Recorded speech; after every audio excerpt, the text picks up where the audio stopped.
लोकतंत्र के मजबूत सेनापति भारत के माननीय प्रधानमंत्री नरेंद्र मोदी जी जो भी सांसद जीत के जाएंगे उनके सेना के रूप में रहेंगे।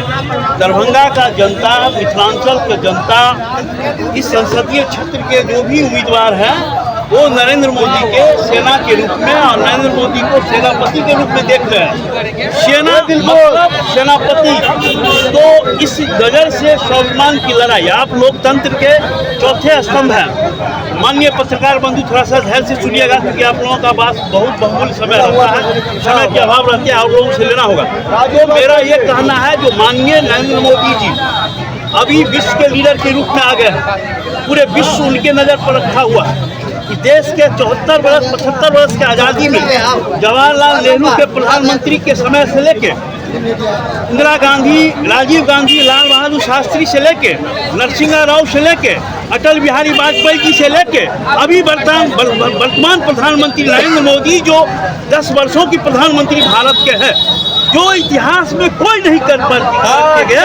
आप इतिहास का मंथन कीजिए। ये मुगल के समय में, जो अंग्रेज के समय में राम मंदिर जैसे विवाद, जो एक आस्था से, विश्वास से, देश से, सनातन धर्म से, भारतीय संस्कृति शब्दों से जुड़ा हुआ था, कोई नहीं इसको निदान किया। माननीय प्रधानमंत्री नरेंद्र मोदी जी ने निदान किया। अब इससे ज्यादा सम्मान कर दिया। अब आइए धारा 370 कश्मीर जो स्वाभिमान से जुड़ा हुआ था, देश की सुरक्षा से जुड़ा हुआ था, जो आते ही प्रधानमंत्री नरेंद्र मोदी जी ने कश्मीर के धारा 370 को समाप्त किया। आप सोच सकते हैं धारा 370 आतंकवाद के घोषणा पाकिस्तान के पड़ोसी के रूप में था। उस आतंकवादी घोषणा को समाप्त करने का काम किया, पूरे विश्व को दिखाया अगर आतंकवाद से लड़ना है तो इंडिया अकेले क्यों लड़े, आपको भी लड़ना है तो पहले पाकिस्तान को ठीक करो, पूरा विश्व को। और नरेंद्र मोदी ने कहा जिस पाकिस्तान, आज पाकिस्तान अपने शहर जमीन पर लौट गया, भारत के जमीन को छोड़ के भारत के तरफ झांकना टोकना छोड़ के अपने देश में लग गया। इस बड़ी बड़ी लड़ाई को माननीय प्रधानमंत्री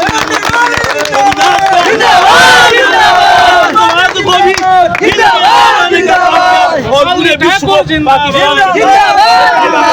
माननीय पत्रकार बंधु, आपके 4 मजबूत तंत्र से चलता है, न्यायपाल का, कार्यपाल का, विधायक का, पत्रकारिता से चलता है।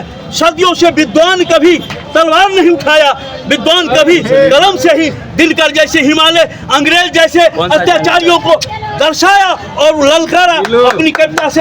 आप भी माननीय प्रधानमंत्री नरेंद्र मोदी जी, आप भी लोकतंत्र के चौथे स्तंभ हैं। पत्रकार महोदय, ऐसे कलम उतारिए, ऐसे न्यूज चलाइए जो भारत और देश दुनिया नरेंद्र मोदी और भारत के सनातन धर्म के जय जयकार में लग जाए। जय हिंद, जय भारत।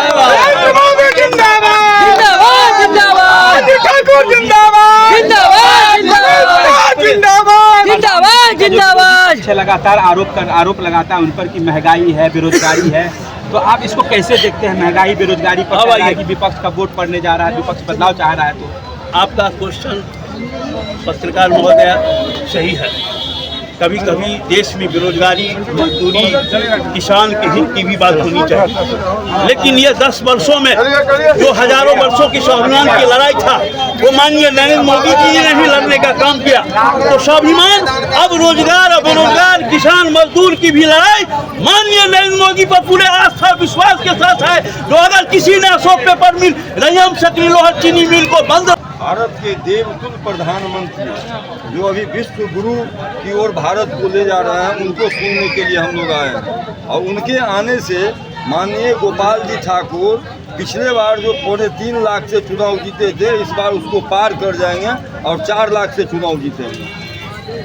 उनके आने से एक अलग माहौल बनेगा और सारा जनता उनसे खुश होकर के, जो जनता खुश है, जो नाखुश है, सब मिल करके उनको वोट करें। गोपाल जी ठाकुर का कई जगह पर विरोध हो रहा था, क्षेत्रीय स्तर पर काम घर में देखा जा रहा है, लेकिन कहा जा रहा है कि इसी प्रधानमंत्री अब दरभंगा पहुँच रहे हैं, उसके बाद सारी चीज़ें खत्म हो जाएगी। गोपाल जी के विरुद्ध जो विरोध जो लोग किए हैं वो व्यक्तिगत विरोध था, भारतीय जनता पार्टी से किसी को विरोध नहीं है। वो व्यक्तिगत विरोध था, उनका विरोध किए, विरोध शांत हो गया। अब सब गोपाल जी ठाकुर के साथ हैं, भारतीय जनता पार्टी के साथ हैं, कमल फूल छाप के साथ। अगर बात विकास की जाए तो क्या लगता है कि अगर गोपाल जी ठाकुर को वोट पड़ेगा तो विकास यहाँ पे पड़ेगा या मोदी जी के नाम पे पड़ेगा? देखिए, गोपाल जी ठाकुर बिहार के पहले सांसद हैं जो केवल दरभंगा लोक जिला के लिए 13,000 करोड़ रुपया लाए और विकास चल रहा है। 7 ओवर ब्रिज जो है रेलवे का, उसको का काम उन्होंने शुरू करवाया, एक टेंडर में जा रहा है। विभिन्न भारत माला परियोजना जैसे योजना लाया, गैस जो घर घर गैस में सप्लाई होगा उसका उन्होंने काम किया। कचरा प्रबंधन जैसे योजना के लिए उन्होंने जमीन का व्यवस्था किया है। गोपाल जी ठाकुर हमको लगता है 1947 के बाद पहले सांसद होंगे तो 13,000 करोड़ रुपया ला करके विकास का काम किया है। गोपाल जी के विरोधी जो है वो आरोप लगाते हैं कि वो धरातल पर कोई काम नहीं दिखता, इस बिना पर वो अब नहीं आ रहे हैं दरभंगा में। मैंने कहा गोपाल जी का विरोधी, मैंने कहा ना, जो यह उनका व्यक्तिगत, वैसे लोगों का व्यक्तिगत विरोध है, हो सकता है जो व्यक्तिगत काम नहीं हुआ। गोपाल जी विरोधी का मतलब कि उनके विपक्ष में जो ललित यादव है उनके लोग कह रहे हैं कि वो ललित यादव तो 6 महीना में इतना बड़ा घोटाला किए जो उनके विरुद्ध अभी जांच चल रहा है, तो वो तो कहेंगे ही। वे सबसे बड़ा दलितों के साथ अत्याचार किए, जो हीरा पासवान मर्डर में उनका हाथ था। अभी भी अगर डायरी देखा जाएगा और सही ढंग से जांच हो तो वो मुदाला बन सकते हैं 302 के। तो दलित का अपमान किए, दलित के साथ नाव उखाड़ने का काम किया, दलित को मार करके फेंकने का काम। जिंदाबाद उन्होंने तो हमेशा दलितों का अपमान किया, उच्च वर्गों का अपमान किया। आज जो 2-4 उचक्का लोग जो हैं जिनका समाज में कोई वैल्यू नहीं है, वो जा रहे हैं उनके साथ प्रचार प्रसार में। कोई प्रभाव वोटर पर नहीं सबसे पड़ने वाला है। अमरनाथ झा, भारतीय जनता पार्टी। क्या लगता है इस बार गोपाल जी ठाकुर को जो वोट पड़ेगा गोपाल जी के काम पर या मोदी जी के नाम पे?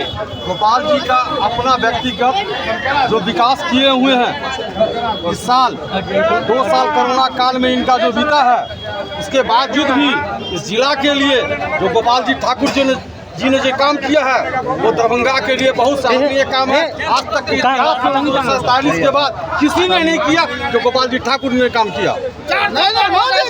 मेरा नाम हुआ कन्हैया मतो, अनुसूचित जाति भाजपा जिला उपाध्यक्ष। 400 पार इस बार होगा।